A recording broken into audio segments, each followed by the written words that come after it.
The first thing you should do is clean your chicken with lime, vinegar, and water.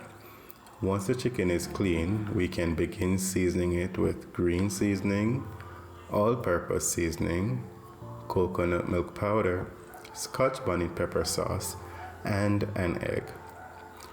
Mix that all up, ensuring that the seasoning is evenly distributed among the pieces of chicken until it gets creamy like this.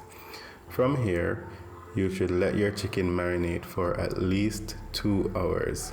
For the dry coating, we will add flour to a bowl along with cornstarch, salt, and some of the all-purpose seasoning that we used on the chicken earlier.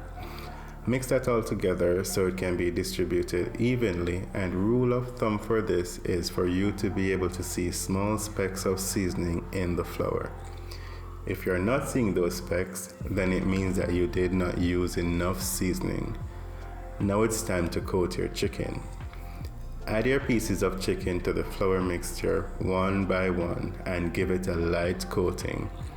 At this stage, you can decide if you want a light crust on your chicken or a thicker crust, in which case you would do a double coating.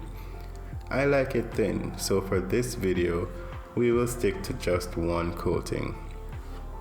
Once you're done, let the chicken rest for a bit until they look like this. Now it's time to fry, and I will be deep frying the chicken today. You can tell if the oil is ready by testing it with a wooden utensil, and if bubbles form around it, then you are good to go.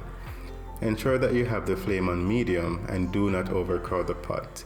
In this case, I am frying the chicken in batches of 3 with the pot lid on. These are legs and thighs, so they will take 80 minutes to be fully cooked to my liking, and I check on them halfway through the cooking process. I am all done, and this is how they look, nice and golden. Even though it's piping hot, I had to give it a taste test, and just look at that. For the complete meal, I made stewed pork along with the fried chicken and fried plantains with rice and peas. All that's missing is some steamed vegetables on the side. Thank you for watching, and remember to subscribe to the channel so you don't miss out on the next video. Have a good day.